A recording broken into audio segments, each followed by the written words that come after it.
History یہ بھی کہتی ہے کہ جو ایسی بیماری والا شخص تھا جو ہوا اسے ٹکرا کر کسی شخص کو چھوتی تھی وہ بھی ناپاک گرتا تھا، مگر آج اس نے یسوع کے بارے میں سنا ہے، کسی نے بتایا ہے کہ وہ اتنا پاک ہے جو ہوا تجھے چھو کر کسی کو چھوتی ہے کسی کو ناپاک کر دیتی ہے، مگر آج جس کے بارے میں تجھے بتاؤں گی یا بتاؤں گا یسوع اس کا نام ہے، تجھے ہوا چھو کر دوسرے کو چھوتی ہے تو وہ ناپاک ہو جاتا ہے، ہو جاتی ہے، مگر جس کے بارے میں تجھے بتاؤں گا اس کا نام یسوع ہے، جب ہوا کا جھونکا اس کو چھوتا ہے اور کسی اندھے کی آنکھوں میں جاتا ہے تو اندھے دیکھنا شروع کر دیتے ہیں، اگر کوڑی کو چھوتا ہے تو کوڑی پاک ہو جاتے ہیں، اگر بہرے کے کانوں میں جاتا ہے تو بہرے کو سنائی دیتا ہے، اور مردے کے سانسوں میں جاتا ہے تو مردے زندہ ہو جاتے ہیں۔ آج میں یسوع کے بارے میں بتاؤں، اس نے ارادہ کیا کہ میں جاؤں گی اور یسوع کے پاس جا کر یسوع کو کچھ نہیں کہوں گی ہوگی، کیونکہ اگر لوگ مجھے دیکھیں گے وہ کہیں گے یہ ناپاک ہے، یہ غلیظ ہے، یہ گندی ہے، اس کو بیماری ہے اور ایسی بیماری ہے کہ کوئی چھو نہیں سکتا، لوگ مجھے کیا سمجھیں گے۔ اس نے دل میں ارادہ کیا میں اپنے آپ کو ڈھانپوں گی اور چوری چوری جا کر یسوع المسیح کی پوشاک کی ڈھال چھوں گی اور میں پاک ہو جاؤں گی۔ کلام خدا میں لکھا ہے جب اس نے یہ فیصلہ کر لیا تو اس نے قدم بڑھانا شروع کر دیا ہے۔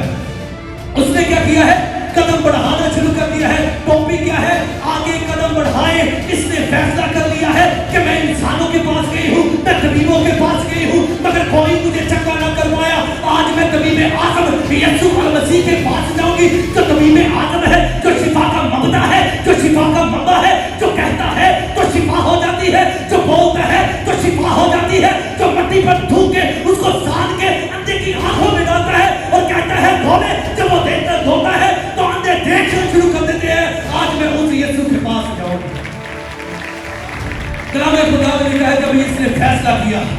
اپنی منزل کی طرف قدم بڑھانا شروع کر دیا ہے کہ آج میں شفا پا کر آؤں گی، مجھے کوئی ضرورت نہیں کہ میں یسوع کے سامنے کہوں تو معجزہ کر، تو مجھے چھو، کیونکہ جو میں سنتی ہوں ایمان بھی رکھتی ہوں۔ اب میں یسوع کے پاس جاؤں گی۔ اس نے اپنی جرنی کا، اپنے سفر کا آغاز کر دیا ہے، اس نے قدم بڑھانا شروع کر دیا ہے، یسوع کی طرف جانا شروع کر دیا ہے۔ بالآخر سنا یسوع کہاں پر ہے، یسوع اس جگہ پر کیا ہے، اس طرف کیا ہے، وہ پوچھتے پوچھتے پوچھتے اس جگہ پر گئی، سامنے ایک بھیڑ نظر آئی، لوگ نظر آئے، لوگ چاروں اطراف ہیں یسوع المسیح کے۔ اس نے دیکھا کہ یسوع یہاں ہوگا کیونکہ بھیڑ بہت زیادہ ہے، پھر اس نے اپنے آپ کو ڈھانپا ہوگا اور زور سے اپنے منہ کو ڈھانپا ہوگا کہ میں ایسے نہیں جاؤں گی، لوگ کیا سوچیں گے مجھے جا کر۔ اس نے لوگوں کی نظریں، وہ ڈر رہی تھی کہیں لوگوں کی نظریں اس پہ نہ پڑ جائے، مگر ایک نظر کا اس کو انتظار تھا، وہ ذات الہی یسوع المسیح کی نظر تھی جس سے وہ چاہتی تھی کہ وہ نظریں ثانی اس پر ہو جائے۔ کلام خدا میں لکھا ہے وہ بھیڑ کے پاس، بھیڑ میں وہ ٹھوکریں کھاتی ہوئی یسوع المسیح کے قریب گئی، اور جو اس نے سوچا تھا اور ایمان رکھا تھا کہ آج میں یسوع کا پلہ چھو کے شفا پاؤں گی، کلام خدا میں لکھا ہے جو ہی اس نے یسوع المسیح کی پوشاک کا کنارہ چھوا تو کلام خدا میں لکھا ہے اس نے محسوس کیا میری زندگی بدل گئی ہے، جو بیماری میرے اندر تھی اس نے یسوع کا دامن چھوا، وہ شفا پا گئی۔ جو ہی اس نے یسوع کا دامن پکڑا بیماری نے اس کو چھوڑ دیا۔ ایسا کر کے انہیں دامن پھڑے تھے، ایسا کر کے بیماری میں چھاڑتا، کیونکہ انہیں ذات الہی جو شفا کا مبدا اور منبع ہے یسوع کو اس نے پکڑ لیا۔ اور یسوع المسیح نے کہا کہ پطرس، یوحنا، مجھے کس نے چھوا؟ یسوع بار بار شاگردوں سے پوچھتے ہیں کہ مجھے کس نے چھوا ہے؟